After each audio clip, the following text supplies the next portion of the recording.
Écoute, écoute. Ça, c'est le thème de cette campagne de 6 semaines proposée par notre union d'église que nous démarrons donc aujourd'hui. Et pour la première semaine, le thème spécifique est Dieu parle. Dieu parle. C'est une conviction que nous avons, sans doute, en tant que croyants. Oui, nous le croyons, Dieu parle. Et il parle de multiples manières. D'ailleurs, dès la première page de la Bible, Dieu parle. Si on lit le récit de la création, tout commence avec Dieu dit. Et c'est la parole de Dieu qui va créer le monde, l'univers tout entier. Dieu parle, Dieu a parlé, Dieu parle aujourd'hui encore. Et c'est pour cette raison que nous voulons maintenant, en particulier, nous mettre à l'écoute de sa parole. Nous croyons que la Bible, que l'Écriture est le moyen privilégié par lequel Dieu nous parle aujourd'hui. Et c'est ce que nous allons faire en lisant le texte proposé pour cette première semaine de campagne. Alors dans le livret, j'ai vu qu'il y avait 2 textes proposés, j'ai pris le deuxième, parce que le premier, il sera repris la semaine prochaine pour la deuxième prédication. Donc je vous propose de lire dans l'évangile de Matthieu, au chapitre 17. Nous lirons les versets 1 à 8. Matthieu 17, versets 1 à 8.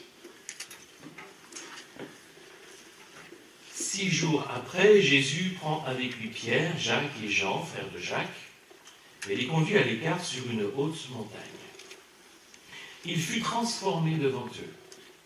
Son visage se mit à briller comme le soleil, et ses vêtements devinrent blancs comme la lumière. Soudain, Moïse et Élie leur apparurent, et tous deux parlaient avec Jésus. Pierre dit à Jésus, « Seigneur, il est bon que nous soyons ici. Si tu le veux, je dresserai ici 3 tentes, une pour toi, une pour Moïse et une pour Élie. » Il parlait encore lorsqu'une nuée lumineuse vint les couvrir. Et de la nuée, une voix se fit entendre, « Celui-ci est mon fils bien-aimé, en qui je mets toute ma joie, écoutez-le. » Quand les disciples entendirent cette voix, ils eurent tellement peur qu'ils se jetèrent face contre terre. Jésus s'approcha, les toucha et dit, « Relevez-vous, n'ayez pas peur. » Ils levèrent alors les yeux et ne virent plus que Jésus seul.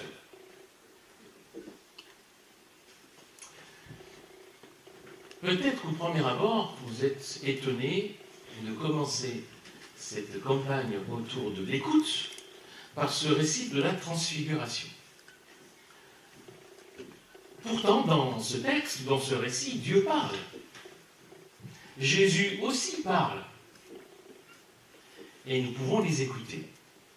Sauf que les choses ne se passent pas exactement comme peut-être on aurait pu le penser, en tout cas comme Pierre aurait voulu que ça se passe. Ce récit a plusieurs aspects tout de même étonnants. C'est quand même un récit assez mystérieux, ce récit de la transfiguration. Déjà, il n'a pas été donné de le vivre à tout le monde. Jésus a pris 3 de ses disciples avec lui sur la montagne, Pierre, Jacques et Jean. Dans les évangiles, ils apparaissent souvent comme les disciples peut-être les plus intimes, les plus proches de Jésus, qui passent des temps particuliers avec lui. Un peu plus tard, par exemple, c'est ces 3 mêmes disciples que Jésus va prendre avec lui dans le jardin de Gethsémane. Alors qu'il sait qu'il va être livré, il a besoin d'être soutenu, il va prier, et il va dans le jardin de Gethsémane, et il reprend les mêmes, Pierre, Jacques et Jean, avec lui. Alors qu'est-ce qui se passe dans ce récit de la transfiguration? Il y a, me semble-t-il, au moins 3 éléments de surprise. 3 motifs d'étonnement qu'il faut essayer de décrypter un petit peu. Tout d'abord, il y a évidemment la transformation de Jésus. Son visage qui devient brillant, éclatant, ses vêtements blancs qui deviennent là aussi d'une blancheur éclatante, cette transformation de Jésus. Le deuxième élément surprenant, c'est l'apparition de Moïse et Élie qui tapent la discute avec Jésus. Et puis, il y a enfin cette nuée lumineuse, associée avec une voix qui vient du ciel, la voix même de Dieu. Oui, ces 3 éléments sont quand même les 3 éléments de surprise. Ce ne sont pas des choses qu'on voit habituellement. C'est un cas un peu unique ou assez exceptionnel dans ce récit. de la transfiguration. Si on regarde la transformation de Jésus dans cet épisode, on voit donc son apparence qui change d'un moment à l'autre, qui devient extrêmement éclatante, lumineuse, avec ses vêtements qui deviennent blancs, là aussi de façon éclatante. Ça peut rappeler un autre texte de la Bible, un autre texte du Nouveau Testament, aussi à propos de Jésus, qui apparaît un peu de la même façon. C'est une description assez similaire qu'on trouve à la toute fin du Nouveau Testament, dans le dernier livre de la Bible, dans l'Apocalypse. L'Apocalypse s'ouvre au chapitre 1 par une vision du Christ glorieux. Et la description qui nous est faite de Jésus dans cette vision d'Apocalypse 1 est très très proche de ce qui nous est dit de sa transfiguration sur cette montagne. Il y a là de même un visage lumineux, de même des vêtements blancs éclatants. Alors c'est peut-être encore plus impressionnant dans l'Apocalypse. On nous parle par exemple d'une épée à 2 tranchants qui sort de sa bouche. Apparemment, ce n'était pas le cas sur le mont de la transfiguration. Mais bon, si vous comparez les deux textes, vous verrez qu'il y a une parenté évidente entre ces deux transformations. Et très clairement, dans l'Apocalypse, c'est une vision du Christ glorieux, du Christ mort, ressuscité, dans la gloire de son Père qui se révèle à Jean qui va recevoir les visions de l'Apocalypse.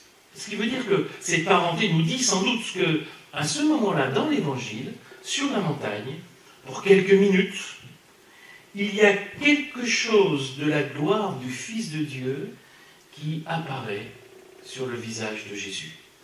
Quelque chose qui, jusque-là, pendant le temps de son ministère terrestre, avait été caché. Jésus, qui n'avait pas une apparence particulière, qui avait la même apparence que n'importe quel être humain dans le quotidien, change ici à ce moment-là. C'est comme si il y avait un voile qui se levait juste quelques instants pour Pierre, Jacques et Jean, qui ont vu à ce moment-là quelque chose de la gloire divine du Christ. C'est ce qui se passe sans doute à ce moment-là. Et puis alors il y a un deuxième élément, l'apparition de Moïse et Élie. C'est surprenant parce que seulement ce qu'ils font là, c'est des personnages importants, mais de l'Ancien Testament. L'un et l'autre se sont décédés depuis bien longtemps, au moment de la vie de Jésus. Et ce qui veut dire d'ailleurs que probablement, c'est pas vraiment eux qui étaient là, c'est plutôt une sorte de vision qui est donnée aux disciples et qui reconnaissent dans ces deux personnages qui discutent avec Jésus les personnages de Moïse et d'Élie. En passant, on ne sait pas comment ils les ont reconnus. Il n'y avait pas de portrait officiel, il n'y avait pas de photo d'Élie ou de Moïse pour dire « Ah oui, on les reconnaît, c'est eux ». Non, je ne sais pas comment ils les ont reconnus. Peut-être est-ce que Pierre a entendu un petit peu quelque chose de leur discussion, ça pouvait donner des indices. Je n'en sais rien. On a dit c'est un texte mystérieux. Je ne prétends pas tout comprendre et tout connaître, tout reconnaître les éléments de ce texte. De fait, pour nous lecteurs qui lisons cet épisode, ils sont clairement identifiés, ces deux personnages, à Moïse et Élie, et on nous dit qu'ils étaient en train de discuter avec Jésus. C'est pas un hasard si c'est ces deux personnages bibliques-là qui apparaissent à ce moment pour discuter avec Jésus. Dans la Bible, si on lit le récit biblique, on se rend compte que ce sont déjà deux personnages très importants dans le récit, dans l'histoire biblique, et qui ont peut-être une particularité par rapport aux autres, c'est d'avoir connu une proximité particulière avec Dieu. On connaît l'épisode du buisson ardent de Moïse, qui rencontre Dieu, qui va l'appeler pour aller délivrer son peuple. Mais il y a un autre épisode peut-être plus étonnant encore, plus tard, qui est relaté dans le chapitre 33 du livre de l'Exode, où Dieu va apparaître à Moïse, va proclamer sa gloire, va proclamer son nom, dire qui il est, et Moïse, qui va se cacher dans le creux du rocher, va, je cite le texte biblique qui est aussi mystérieux, va voir Dieu de dos, entre guillemets. C'est ce que dit le texte biblique. Ne me demandez pas ce que ça veut dire, je ne sais pas. J'aurais bien voulu vivre cette expérience de Moïse, ça devait être quelque chose d'extraordinaire. Ça traduit le fait que, ici-bas, l'homme pécheur ne peut pas voir Dieu en face, sinon il meurt, terrassé. Donc il a vu Dieu comme personne d'autre ne l'a vu peut-être avant lui, mais il l'a vu de dos. Il l'a vu quand même, mais c'est une proximité assez unique dans le récit biblique.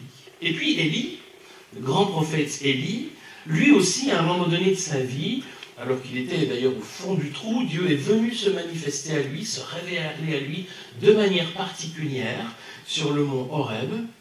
Il s'est caché dans une grotte et a entendu passer des éléments déchaînés.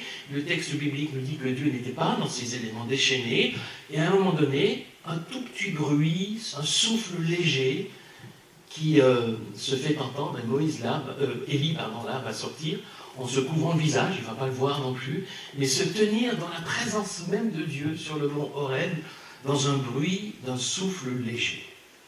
Et ces deux récits-là, qui sont bien connus de la part des disciples de Jésus, eh bien, identifient Moïse et Élie à des personnages qui ont connu, dans leur vie terrestre, une intimité particulière avec Dieu.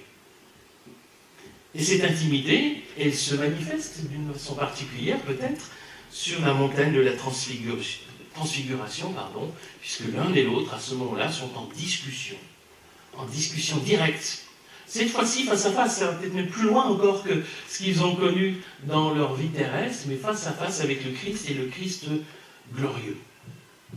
Voir Moïse et Élie discuter avec Jésus glorieux, c'est voir ces personnages qui ont connu l'intimité de Dieu dans une profonde communion avec le Christ. Et puis là-dessus apparaît le troisième élément de cette nuée lumineuse de laquelle sort une voix venant du ciel, la voix de Dieu.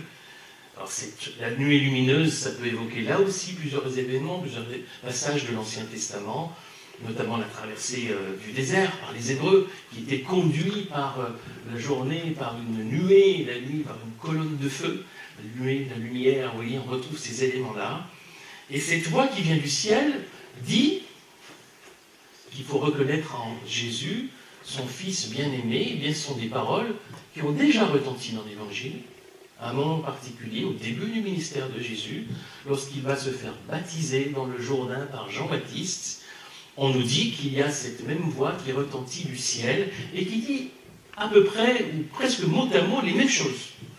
On retrouve la même voix et les mêmes paroles qui sont données à Jésus, comme à son jour du baptême, avec une différence de taille. C'est que le jour de son baptême, Jésus était dans une position d'humilité extrême. Lui, le Fils de Dieu devenu homme, se soumettait au baptême de repentance de Jean, position d'humilité profonde. Et là, sur la montagne, il est dans une position glorieuse, lumineuse. Et on entend la même voix de Dieu et les mêmes paroles prononcées. D'ailleurs, à ce moment-là, il y a un basculement, parce que les disciples, au moment où ils entendent la voix, sont terrifiés, ils tombent à terre. Ils disent, mais alors, on a entendu la voix de Dieu, c'est terrible. Et d'ailleurs, l'épisode de la transfiguration se termine à ce moment-là.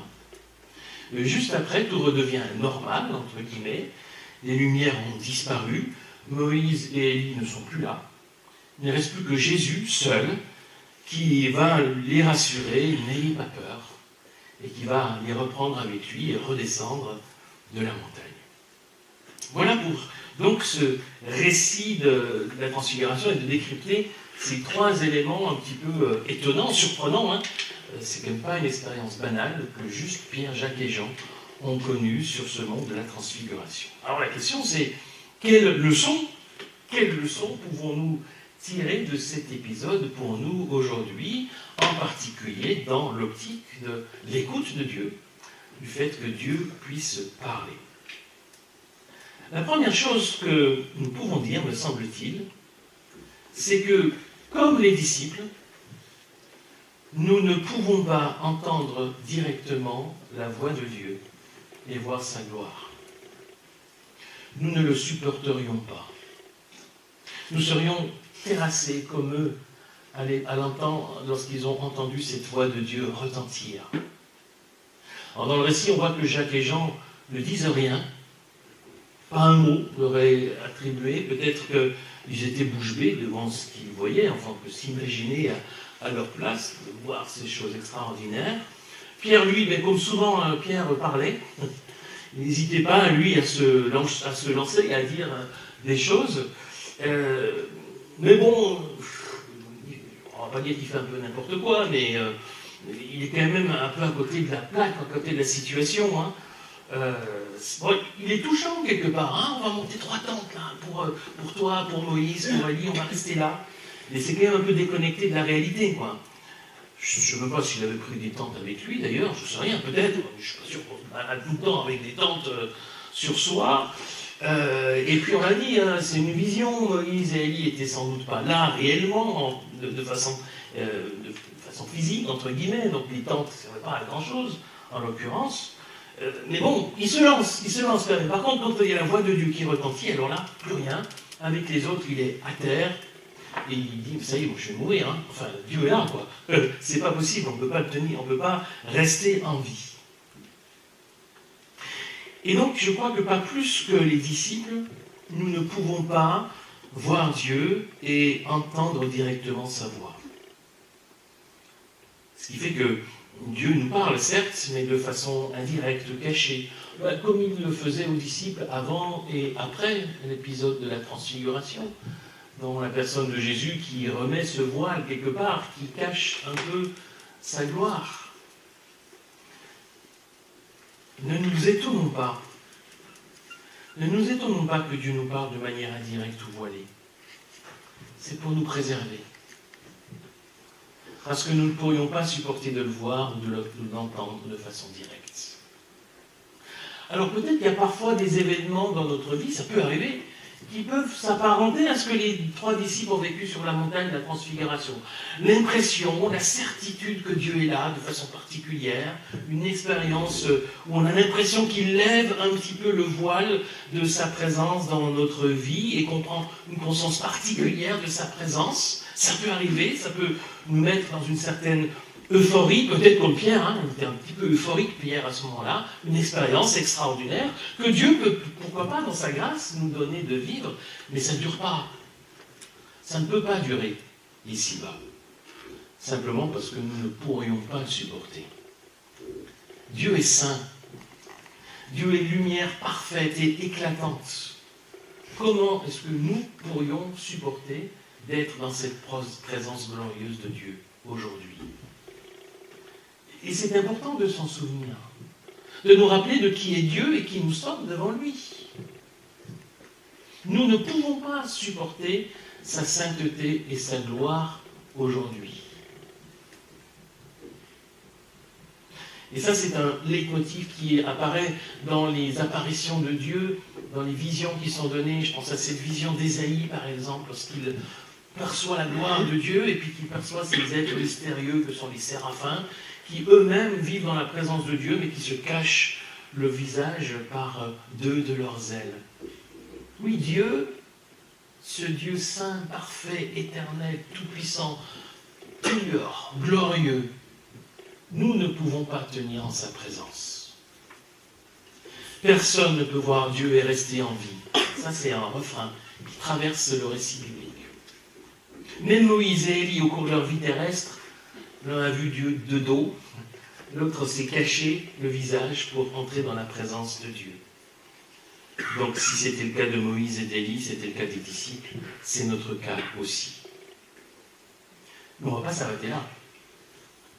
On ne va pas s'arrêter là, parce que si nous ne pouvons pas entendre directement la voix de Dieu, que nous serions terrassés, nous pouvons écouter Dieu. Dieu nous parle.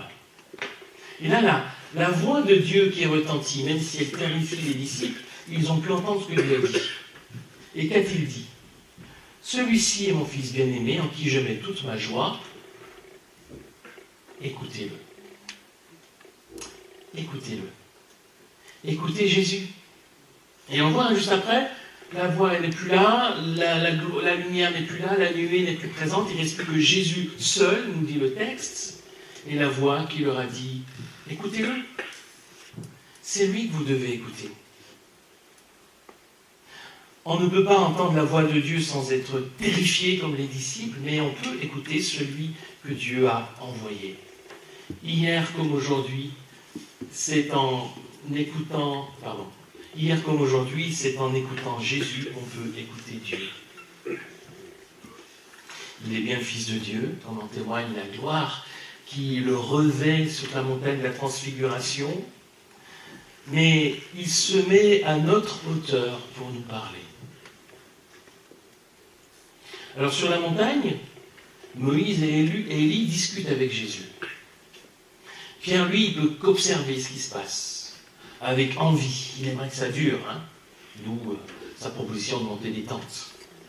Parce qu'il voit dans cette vision qui lui est donnée comme un idéal de communion, la possibilité d'un dialogue intime avec le Christ, mais dans toute sa gloire. Ça donne envie. Mais le moment n'est pas encore venu pour Pierre, pour les autres disciples, de le vivre de cette façon-là, directe. La voix de Dieu vient le rappeler avec force, mais pour nous dire que nous pouvons, que nous devons écouter Jésus aujourd'hui. Dans l'apparition de la transfiguration, Moïse et Élie ne sont pas là pour parler aux disciples. Ils parlent avec Jésus. Jésus lui-même, dans sa gloire sur la montagne, ne parle pas à ses disciples. Il parle avec Moïse et Élie. C'est après, lorsque le voile est remis, lorsque son visage n'est plus éclatant de sa gloire, qu'il se remet à parler avec ses disciples pour leur dire « N'ayez pas peur. Je cache ma gloire. Vous ne pouvez pas la supporter, mais je reste qui je suis. Venez avec moi. Je vous emmène au pied de la montagne. On va continuer le chemin. » Jésus parle à ses disciples avant la transfiguration, il leur parle après la transfiguration, il leur a parlé quand il les a appelés à le suivre, en allant les chercher là où ils se trouvaient, il leur parlera encore sur le chemin qui le conduira finalement à son arrestation, sa mort et sa résurrection, et puis il leur parlera, il nous parlera après sa résurrection et dans sa présence spirituelle auprès de nous aujourd'hui.